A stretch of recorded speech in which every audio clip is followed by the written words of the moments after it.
afternoon, everyone, and a warm welcome, despite the warm weather, but a really warm welcome to today's session. So the Auroville Festival kick-started today morning, and this year we have the first quality of the mother, that's sincerity. As Aurovillians, not just in Auroville, but from all across the world, we invite you to really immerse and participate in exploring the depth of this quality, sincerity.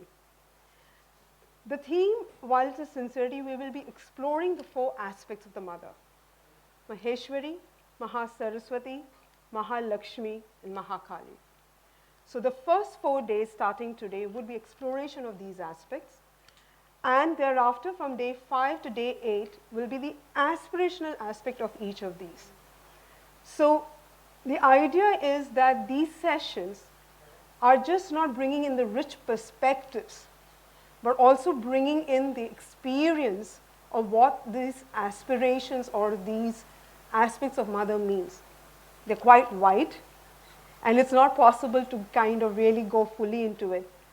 But this is for an interaction, for a dialoguing from Aurovillians and from everyone else, to bring in that richness, to engage in the dialogue, to go back to what we all came here for. So today's theme is exploring Maheshwari and the aspect of divine consciousness. It's a pleasure to have all of you on the dais.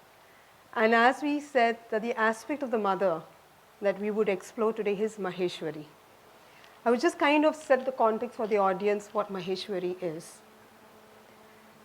Imperial Maheshwari is seated in the wideness about thinking mind, and will and sublimates and greatens them into wisdom and largeness or floods with a splendor beyond them.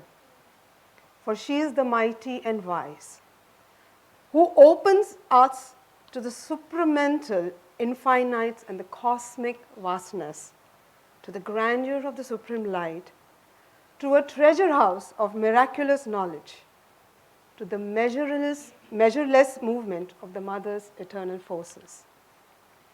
Tranquil is she, wonderful, great, and calm forever.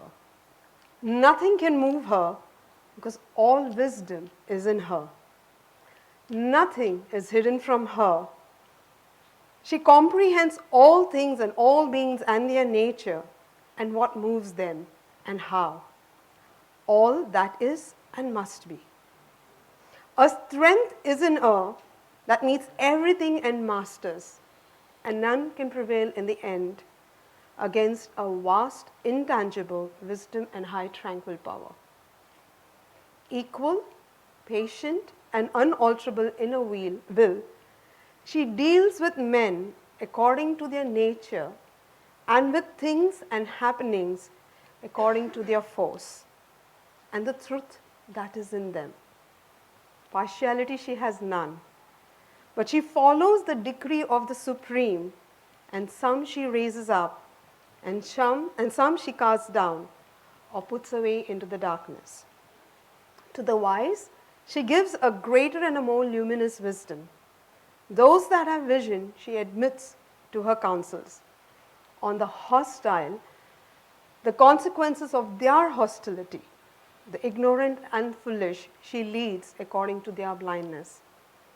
In each man, she answers and handles the different elements of his nature according to their need and their urge and the return they call. Puts on them the required pressure or leaves them to their cherished liberty to prosper in ways of the ignorance or to perish. For she is above all, bound by nothing, attached to nothing in the universe. Yet she has more than any other the heart of the universal mother. For her compassion is endless and inexhaustible.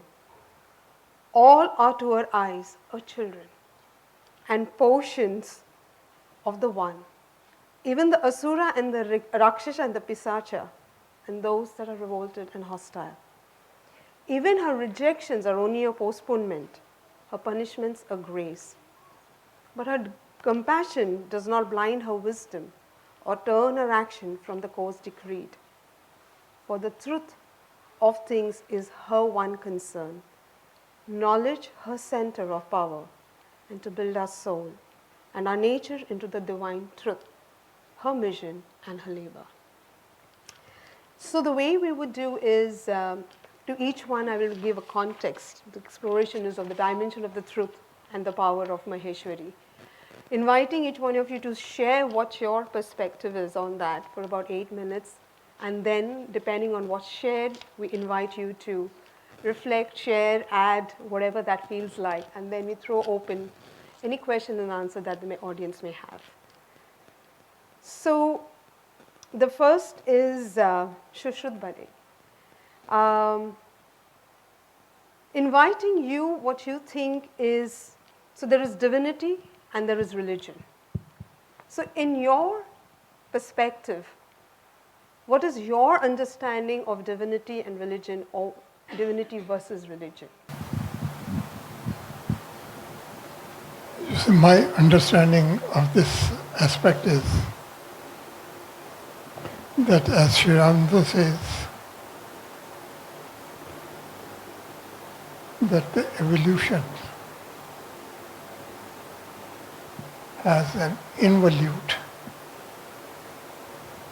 which is divine consciousness, say into so concentrated like the black hole that he named it inconscient. From inconscient to evolve to that divine consciousness is the part and parcel of the process of physical, vital, mental, psychic and spiritual development.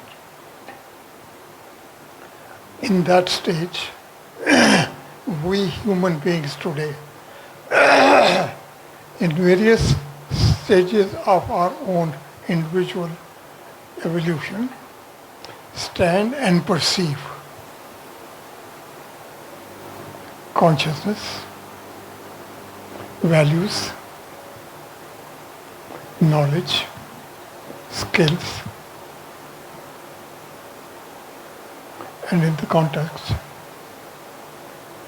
from the time that knowledge started evolving because of the mind and intellect,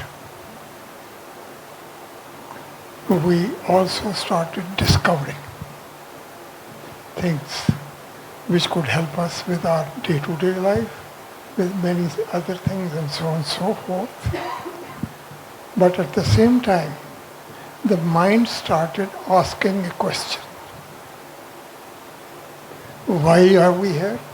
Who are we? What is the purpose of our being here? That gradually gave organizational development a chance, a social living together. But there was always this question and quest. Why, how, and what? So awareness became of something not tangible. But we gave it a name, psychic and spiritual.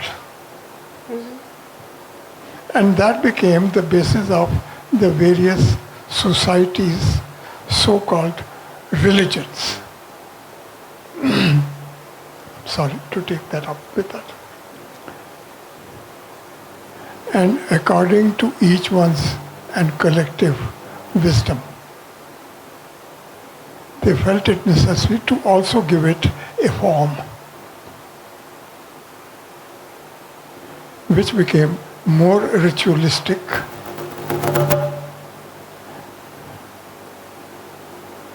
what Sri Aurobindo called a static surrender. Positive of it is dynamic surrender. And when I talk about the static and the positive, I talk about the knowledge, which is good for the static surrender, perhaps. But dynamic surrender comes only if there's a wisdom behind it.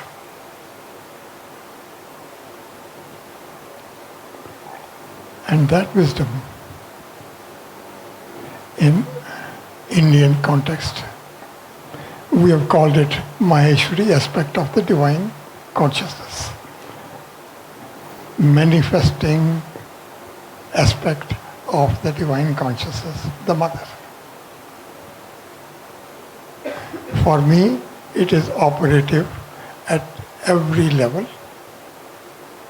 but depending on your understanding and consciousness. If you are ritualistic, you go to the temple and worship, come home and you're normal. If you're inquisitive and you want to know what does it do for you, how can you choose between the negative and positive at a given time? You cannot do it if you do not have the support of that wisdom. Mother made it easier for us to understand, because when we go into the Vedic era or into the Sanatana Dharma aspects, we have different interpretations. But by giving it a new language that is also enshrined in Mother Mandir, wisdom, knowledge, energy, power, beauty and harmony, she has synthesized all the four aspects where the knowledge can be the one which can give us the possibility of discriminating what negative can be converted into positive, which is the objective of this beautiful adventure in consciousness called Auroville. That's my perception. In that context, my own feeling is, instead of being wise, it is, starting point is to be humble, to understand what it means.